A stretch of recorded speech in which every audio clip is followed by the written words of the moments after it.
محل جب کیا پہاڑ سے کہ یہ بتا ہے کس کے خوف سے بھرا ہے کس کی یاد میں کھڑا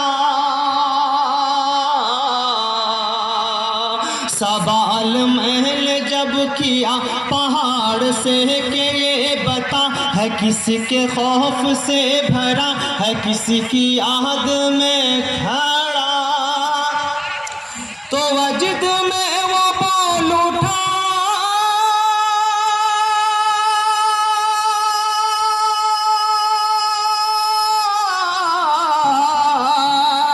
تو وجد میں وہ بول اٹھا تو وجد میں وہ بول اٹھا وہی ہے جس پہ ہوں فدا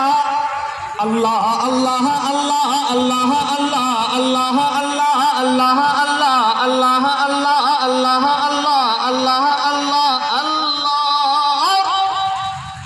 کیف فعل ربک باصحاب الفیل کا اگر ترجمہ اپنے تفسیر پڑھاؤ اس صورت کو ذہن میں رکھیے اور یہ شعر ملاحظہ فرمائیے اللہ اللہ اللہ اللہ اللہ اللہ اللہ اللہ وہ اب رہا نکل پڑا وہ اب رہا نکل پڑا جسے غرور و ناز تھا جسے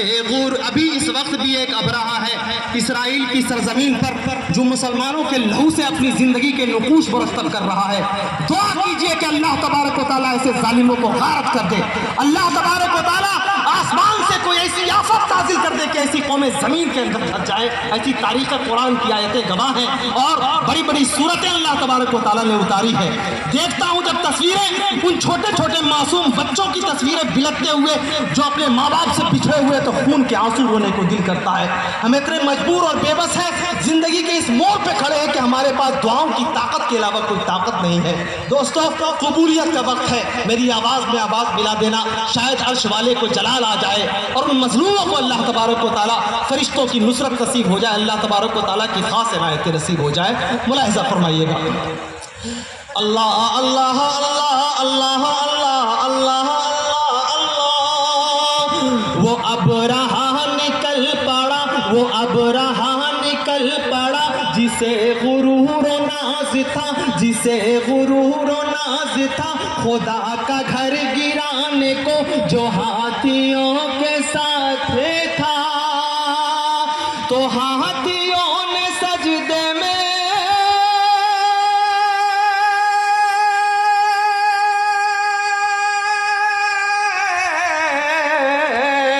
تو ہاتھیوں نے سجدے میں کہا تو بس یہی کہا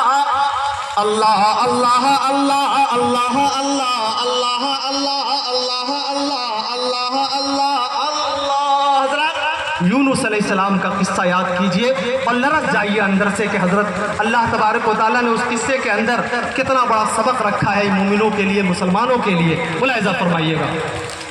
اللہ اللہ اس پورے اسٹیج پر سب سے زندہ دل سماج جو میری نظر سے دیکھ رہی ہے الحمدللہ شیخ کی ہے میں شکل سے ان کو بہت پہلے سے جانتا ہوں اور نقل سے دھیرے دھیرے پہچاننے کی کوشش کر رہا ہوں پورے باڈی سے الحمدللہ ریچارج ہے اللہ تبارک و تعالیٰ آپ کو سلامت رکھے میں جب نیپال کی سرحد کے اندر آؤں تو ہمیشہ آپ کو اسٹیج کی پہلی صف میں دیکھنا چاہتا ہوں اور خاص طور سے صدر محترم اس اخیر وقت تک آئے عام طور پر ہمارے جلسوں میں ایک روایت بن گئی ہے کہ شروع میں صدر محترم کا خطاب ہو جاتا ہے نگاہیں ترس جاتی ہے کہ وہ معتبر شخصیت کون ہے اور دکھائی نہیں دیتی اس پروگرام کی کامیابی کی ضمانت اور بابرکت ہونے کے لیے یہی دلیل کافی ہے کہ ہمارے صدر محترم عمر کی اس دہلیز پر بھی الحمدللہ برعکس نفیس موجود ہے ملاحظہ فرمائیے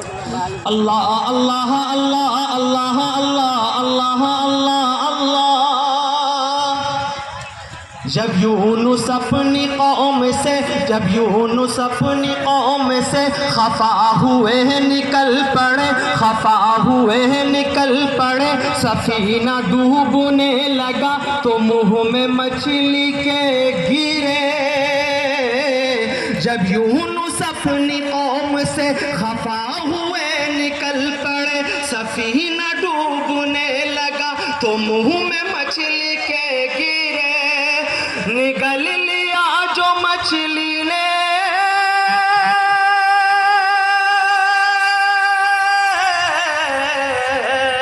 نگل لیا جو مچھلی نے نگل لیا مچھلی نے تو ظلمتوں میں دین دار. اللہ اللہ اللہ اللہ اللہ اللہ اللہ اللہ اللہ اللہ اللہ اللہ اللہ اللہ اللہ. حضرت بلال حبشی کا واقعہ یاد کیجئے. مکہ کی سرزمین کی وہ تپتی ہوئی ریت جہاں پہ نبی کا وہ غلام نبی پر ہمیشہ مر مٹنے کے لیے جان ہتھیلی پر لے کر تیار رہنے والی شخصیت, صحابہ کرام کی مقدس جماعت میں سے ایک اہم شخصیت, جن کے واقعات کو سن کر کے اگر مومن کا دل نہ لرزے تو سمجھا جائے گا کہ ہمارے ایمان کے اندر کجی ہے. اور شعر پڑھتا ہوں پھر اپنا حصہ ختم کرتا ہوں, ابوالکلام صاحب تک پہنچتا ہوں. ملاحظہ فرمائیے. اللہ اللہ اللہ اللہ اللہ اللہ اللہ.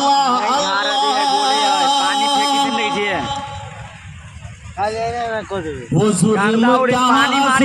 تھا, وہ ظلم کیا ظلم تھا جو ظالموں نے ڈھا دیا, جو ظالموں نے ڈھا دیا عرب کی گرم ریت پر بلال کو لٹا دیا.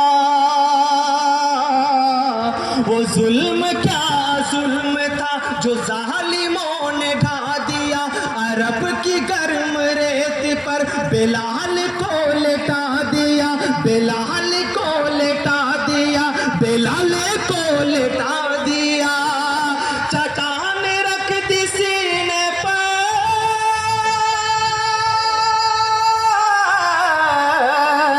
چٹان رکھ دی سینے پر مگر بلال نے کہا اللہ اللہ اللہ اللہ اللہ اللہ اللہ اللہ اللہ اللہ اللہ اللہ اللہ اللہ اللہ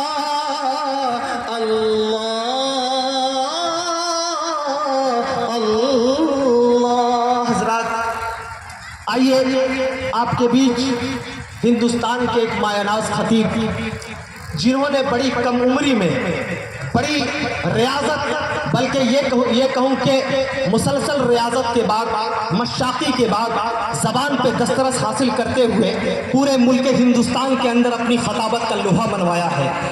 جب جمیل اختر شفیق بول رہا ہے تو آپ یہ سمجھ لیجئے کہ وہ صرف لفظوں سے نہیں کھیل رہا ہے. ناظم یہ الگ بات ہے کہ بعض دفعہ وہ اپنے اصول کی سرحدوں کو عبور کرتے ہوئے وہاں بھی داخل ہوتا ہے جہاں ایک پڑھے لکھے سمجھدار آدمی کو داخل نہیں ہونا چاہیے. لیکن میں ایک سمجھدار باشعور تھوڑا بہت پڑھا لکھا بھی آدمی ہوں, پورے ہوش و حواس میں یہ الفاظ کہہ رہا ہوں کہ الحمدللہ جس خطیب نے جماعت اہل حدیث کا سر بلند کیا ہے, جس نے بہت کم عرصے میں بڑے بڑے لوگوں کے بیچ اپنی آواز کی انفرادیت, اپنے لہجے کی انفرادیت اور اپنی نغمگی کی وجہ سے ایک الگ قسم کی شناخت بنائی ہے, وہ میری مراد فضیلت الشیخ ابوالکلام سلفی سے ہیں. جب انہیں دیکھتا ہوں خاص طور سے اخیر وقت پہ تو ذہن کی دہلیز پر 4 مصرع